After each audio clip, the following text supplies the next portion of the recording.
नमस्कार, Haribhoomi news bulletin में आपका स्वागत है। आज 26 अक्टूबर दिन रविवार कार्तिक शुक्ल पक्ष की पंचमी तिथि है। राहु काल शाम 4:17 से 5:41 बजे तक रहेगा। आज हरियाणा व एनसीआर सुबह शाम ठंडी होगी और मौसम साफ रहने की संभावना है। अब नजर डालते हैं आज की प्रमुख हेडलाइंस। इंदौर में ऑस्ट्रेलियन महिला क्रिकेटरों से छेड़छाड़, एसी बस में लगी आग। बिहार में छठ पूजा के नहाए खाए पर डूबने से एक परिवार के 3 युवकों समेत 11 की मौत। अमेरिकी मीडिया में एलआईसी पर सवाल उठने के बाद कांग्रेस सरकार पर हमलावर। चुनाव आयोग देश में अगले हफ्ते शुरू कर सकता है एसआईआर। बिहार चुनाव, नेताओं की बदजुबानी की जंग हुई तेज। अब खबरें विस्तार से। सबसे पहले बात करते हैं इंदौर में ऑस्ट्रेलियन महिला क्रिकेटरों की छेड़छाड़ से। महिला क्रिकेट विश्व कप में हिस्सा लेने आई 2 ऑस्ट्रेलियन महिला खिलाड़ियों के साथ इंदौर में छेड़छाड़ का मामला सामने आया है। घटना का पता चलते ही पुलिस थानों की टीम बनाकर आरोपी की तलाश शुरू की तथा आरोपी को गिरफ्तार कर लिया। खजराना निवासी आरोपी अखिल आजाद नगर में रह रहा है तथा उस पर पहले भी कई आपराधिक मामले दर्ज है। घटना खजराना रोड पर गुरुवार सुबह 11 बजे की बताई जा रही है। 2 ऑस्ट्रेलियन महिला खिलाड़ी होटल से कैफे की तरफ जा रही थी, तभी सफेद शर्ट व काली टोपी पहने युवक ने बाइक से पीछा करना शुरू कर दिया और कुछ समय बाद एक खिलाड़ी को गलत नियत से छूकर फरार हो गया। दोनों खिलाड़ियों ने सुरक्षा अधिकारी उन्हें निमस को मैसेज कर अपनी लाइव लोकेशन भेजी, जिसके बाद हरकत में आई टीम मैनेजमेंट ने दोनों खिलाड़ियों को होटल पहुंचाया। सुरक्षा अधिकारी डेनी सिमस की शिकायत पर केस दर्ज कर जांच शुरू कर 5 थानों की टीमों का गठन किया गया। सीसीटीवी फुटेज से आरोपी की पहचान कर अकील को गिरफ्तार कर लिया गया। पुलिस ने क्रिकेटर बोर्ड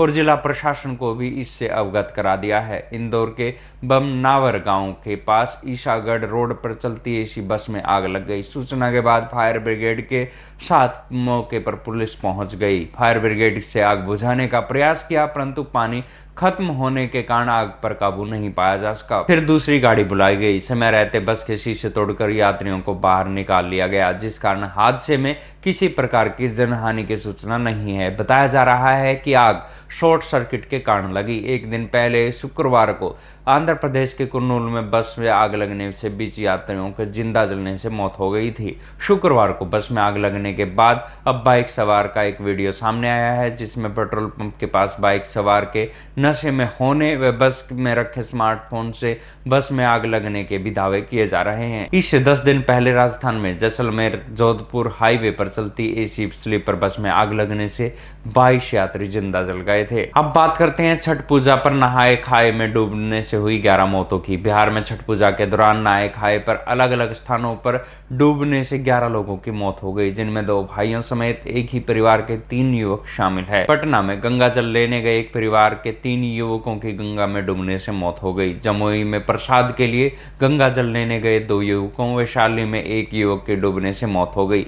बांका में नदी में डूबने से एक युवक की मौत हो गई और 3 को बचा लिया गया। सीतामढ़ी में डूबे 3 लोगों में से 2 के शव बरामद कर लिए गए हैं और एक की तलाश जारी है। कैमूर में डूबने से 10 वर्षीय बच्चे की मौत हो गई। मृतकों की पहचान पश्चिमी गोविंदपुर के वार्ड 17 निवासी सौरभ कुमार सोनू और गुड्डू कुमार के रूप में की गई है। अब बात करते हैं अमेरिकी मीडिया की रिपोर्ट पर भारत में चढ़े 86 पारे की। अमेरिकी मीडिया में एलआईसी द्वारा अडानी ग्रुप में 33,000 करोड़ रुपए के निवेश का दावा किया गया है। टीएमसी सांसद महुआ मोहपात्रा ने सोशल मीडिया पर द वाशिंगटन पोस्ट की रिपोर्ट पोस्ट की। कांग्रेस सांसद ने इस पर एक बड़ा घोटाला बताते हुए पीएसी से मामले की जांच करवाने की मांग की। अखबार ने लिखा कि जब गौतम अडानी इस साल के शुरू से ही कर्ज में डूबे हुए थे तो अमेरिका में घूसखोरी का सामना कर रहे थे, तब केंद्र व एलआईसी ने इसमें निवेश किया। इससे पहले जनवरी 2023 में हिंडनबर्ग रिसर्च ने अडानी पर मनी लॉन्ड्रिंग के आरोप लगाए थे। जयराम रमेश ने कहा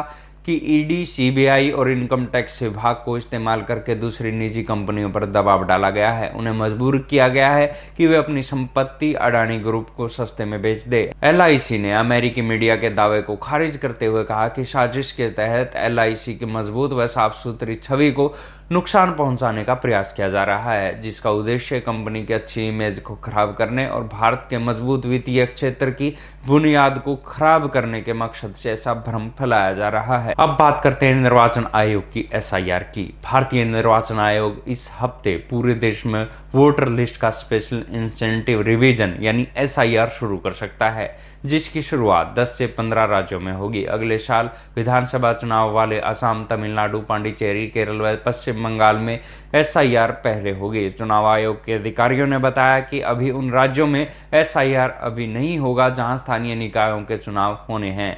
इसका कारण है कि निचले स्तर पर कर्मचारी उन चुनाव में व्यस्त होंगे, वे SIR के लिए समय नहीं निकाल पाएंगे। चुनाव के बाद इन राज्यों में SIR होगा। आयोग ने SIR लागू करने की रूपरेखा को अंतिम रूप देने के लिए राज्य के मुख्य निर्वाचन अधिकारियों के साथ हाल ही में 2 बैठकें की हैं। कई सीईओ ने अपनी पिछली SIR के बाद जारी की गई वोटर लिस्ट संबंधी राज्यों की वेबसाइट पर डाल दी गई है। दिल्ली में 2008, उत्तराखंड में 2006 की वोटर लिस्ट डाली गई है।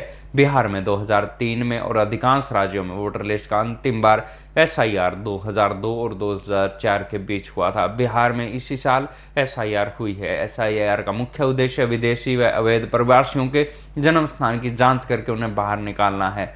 ये कदम बांग्लादेश और म्यांमार सहित कई विभिन्न राज्यों में अवैध प्रवासियों पर कार्रवाई के मद्देनजर महत्वपूर्ण है। देश भर में फिलहाल 99 करोड़ 10 लाख मतदाता है, जिसमें से बिहार में 8 करोड़ मतदाताओं की प्रक्रिया पूरी हो चुकी है। 2002 से 2004 के बीच SIR में 70 करोड़ मतदाता दर्ज हुए थे। ऐसे में अब 21 करोड़ मतदाताओं को ही जरूरी दस्तावेज देने होंगे। और अंत में बात करते हैं बिहार विधानसभा चुनाव की। जैसे जैसे विधानसभा चुनाव की तारीख नजदीक आ रही है, नेताओं में बदजुबानी भी तेज होती जा रही है।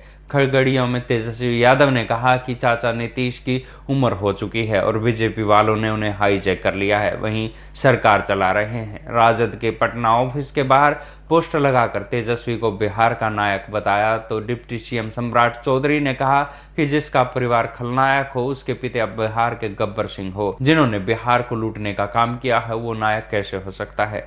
तेजस्वी यादव पर सवाल उठाते हुए उन्होंने पूछा कि पूरे बिहार के नौजवान जानना चाहता है कि 1.5 साल की उम्र में तेजस्वी करोड़पति कैसे बन गए। बिहार का युवा करोड़पति बनना चाहता है।